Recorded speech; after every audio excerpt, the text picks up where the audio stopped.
Kim Chu at Paolo Avellino, finally. Inilatag na ang katotohanan.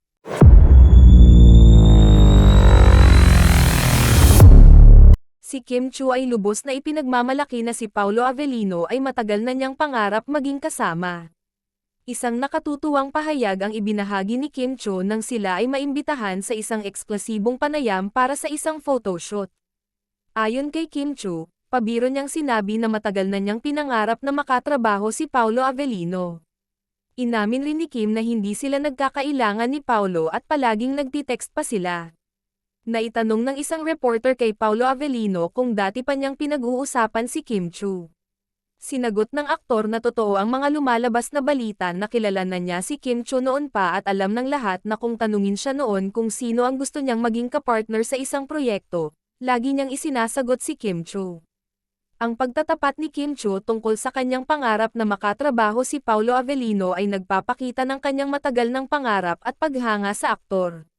Sa eksklusibong panayam na ito, ipinakita ni Kim ang kanyang kasiyahan na magkaroon ng pagkakataon na magkasama sila sa isang proyekto.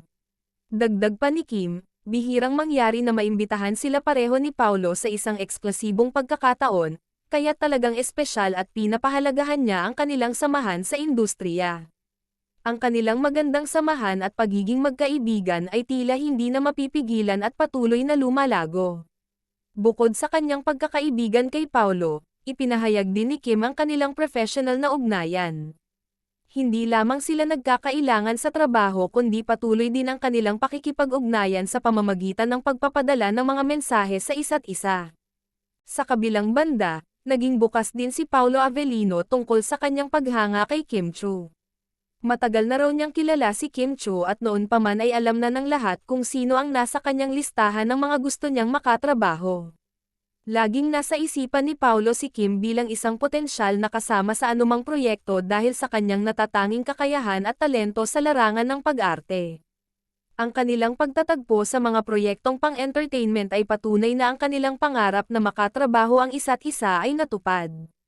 Ang hindi mapantayan nilang pagkakaibigan at pagiging magkatrabaho ay nagbigay inspirasyon sa kanilang mga tagahanga at nagpapatibay sa kanilang posisyon sa industriya. Sa kabuuan, ang pagmamalaki ni Kim Chu sa pagkakaroon ng pagkakataon na makatrabaho si Paolo Avellino at ang pagiging bukas ni Paolo sa kanyang paghanga kay Kim ay nagpapakita ng kahalagahan ng pagiging tapat at bukas sa industriya ng showbiz. Ang kanilang kwento ay patunay na ang mga pangarap ay maaaring mangyari sa tamang panahon at pagkakataon.